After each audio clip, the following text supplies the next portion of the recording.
Welcome to the New York Real Estate Expo. I saw Anthony start this, I think it was 2008, with like 100 or 200 people. Now it's one of the main events in real estate in New York, so bravo, Anthony, and thank you.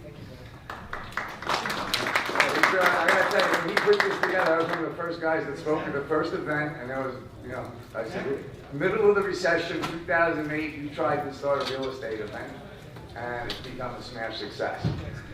So my name is Billy Procida. I've been at this thing for 37 years. I've done everything from lay the brick, pour the concrete, build the buildings, be the developer, and now be a banker. Made just about every mistake you could make, still survived. Also have seen just about every mistake because one of my specialties is taking over busted jobs. So it's not a commercial for my company, but currently we do two things basically. We fix troubled assets and or enhance assets, and we lend money. And we lend just about every kind of money you can imagine. Bridge mezz equity from chemical plants to ski resorts, condos, to office, to manufacturing facilities. So what I'm talking about today a little bit is the state of the market, look back at where we were when Anthony started this thing, and see where we think we should be going. The reason I do these things is, after 37 years, if everybody can learn from everybody so we don't have to go through the same crap again, wouldn't it be nice to just continue going through life without recessions every 8 years, where everybody gets wiped out, everybody changes companies? So let's just look at where we were in 2004, 5, and 6 nationally and in New York City on housing starts. Now, I was one of my bankers from the 1980s. Holy Christ, I haven't seen you in so long. European American Bank lent me $32 million in 1991 to build Melrose Court, which I won the award for the best affordable project in America, thanks to that guy. And by the way, I got to actually point out, Ray Cohen, 1981, I was a 19-and-a-half-year-old punk, somehow got a job as a contractor on a busted condo deal with Morsemere Federal. Met Ray, was the sales agent. Somehow the bank made me the developer, and poof, at 20 years old, I was developing a huge loft condo job in Tribeca.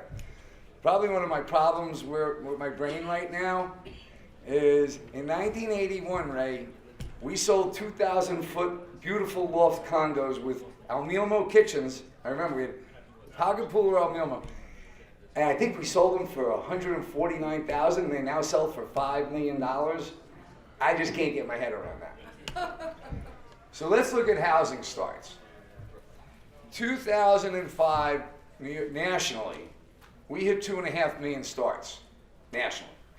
The norm is about 1.5 million. So, I wrote article after article in 2005 going, hey folks, we're double the average. Maybe we want to slow down. No one wanted to slow down, of course, because banks were making money, everybody was raping everybody, and nobody gave a crap until the bottom fell out, and then everybody said, it wasn't me. Right? It was nobody's fault. It was everybody. And these signs are actually pretty easy to follow, and what I'm going to talk about is what to do about it now. So here's the thing. Nationally, we're now only at 1.3 million starts. So we went from 2.5 million in 07 down to 800,000 in 09. So then we were under. And nationally, we're still at 1.3 million. So if you're a housing start hawk, you're looking and going, okay, wait, we're still undersupplied. We're supposed to be building 1.5 million a year. We've been trickling along at 1.1 million, 1.2 million, 1.3 million these past few years. Here's the interesting data point. In New York City, in 2005 to 2007, we were averaging 35,000 housing starts. And a lot of that was borough housing starts and affordable. For 2014, which means that's product being delivered now, we were 52,000 starts.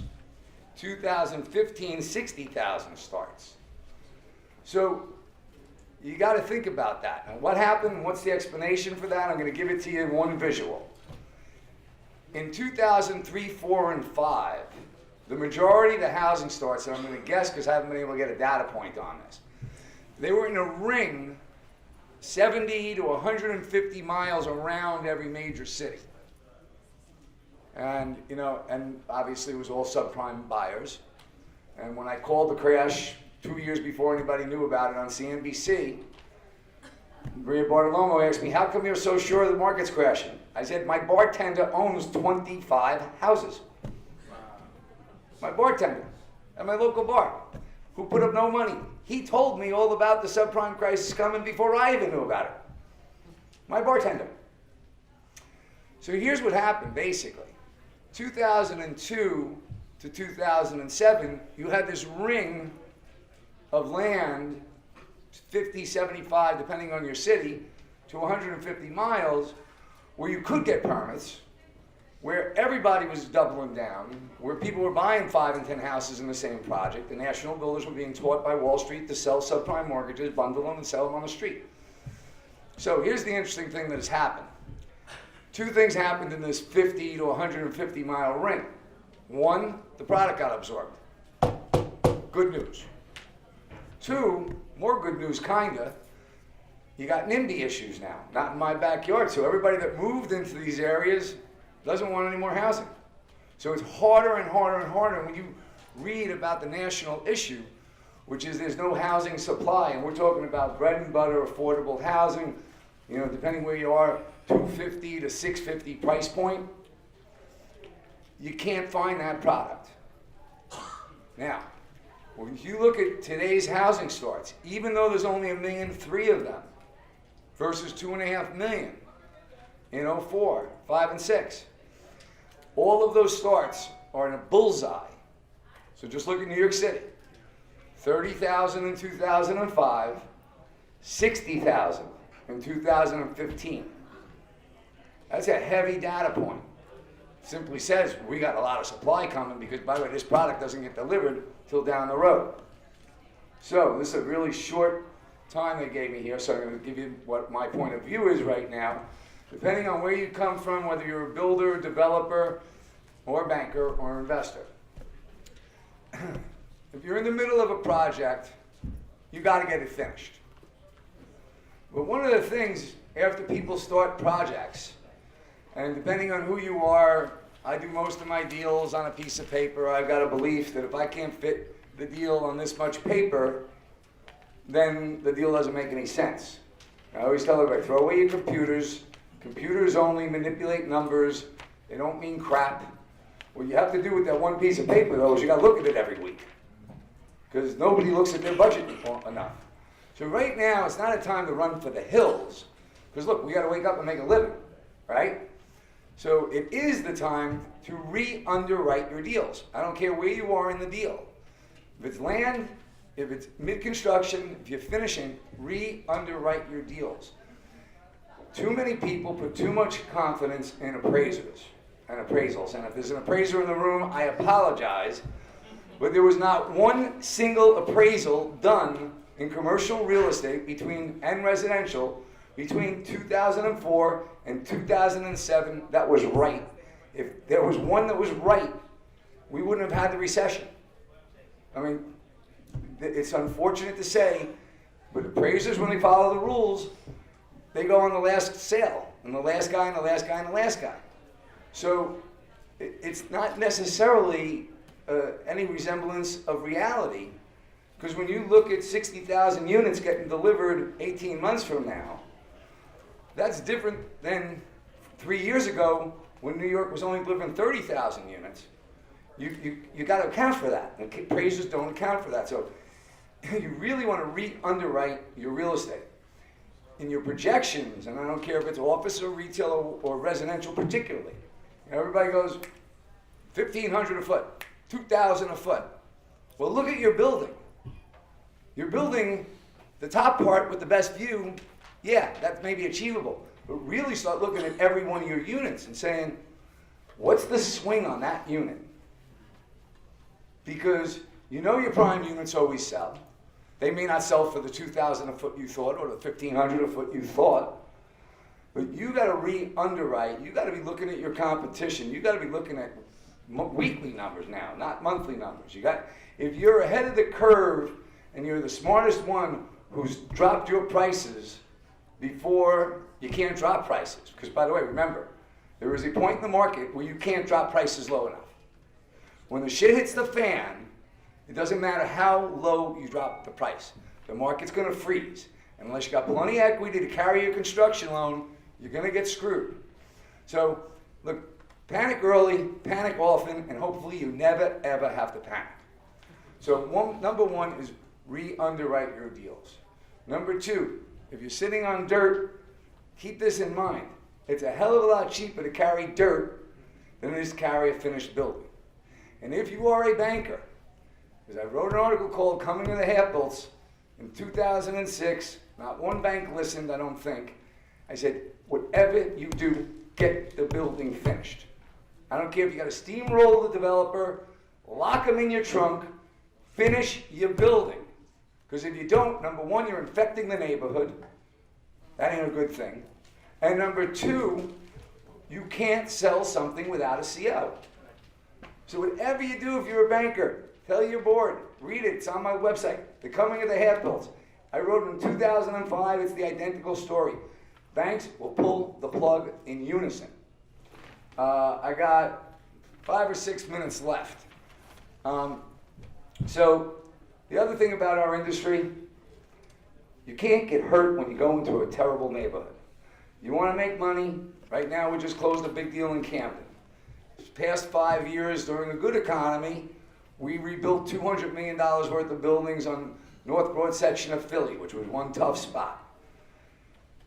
The reason I was the 1994 Developer of the Year in New York City was not because I was the best developer.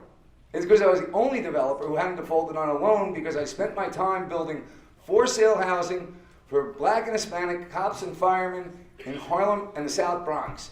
And while everybody in New York City was going bankrupt between '89 and '94, I was a little kid, just kept cranking out $99,000 townhomes for cops and firemen, teachers and nurses who weren't affected by the stock market. And watch out for tricks, okay? Subprime is back. FHA has got a whole new thing. We're really seeing in the multi-sector that a lot of these price inflations, just like the price inflations that occurred during the housing crisis, which was single family, is now going to happen in multi. Our government is still in the housing finance business, and that's a dangerous thing.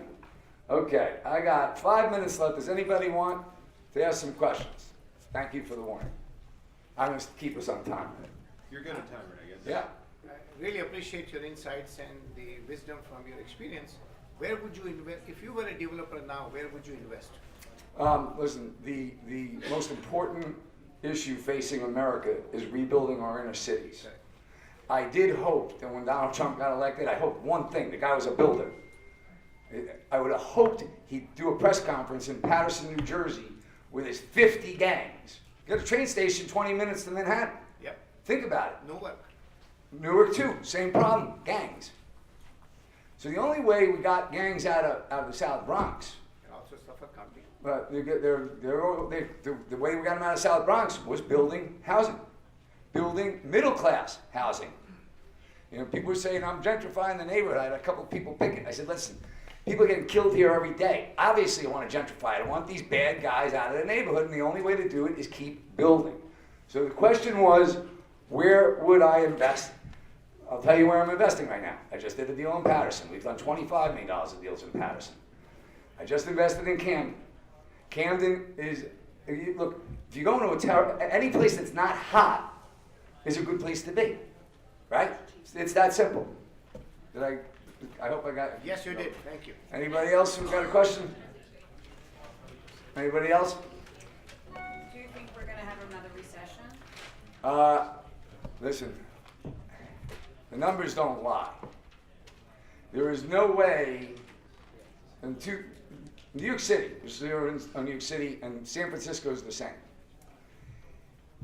The national number is, we're at 1.3 million housing starts, compared to a 1.5 norm, compared to 2.5 million in 2004, 5, and 6, right? So when you look at the city numbers, and New York City is no different than Denver, Miami, or San Francisco, the housing starts are all in the bullseyes.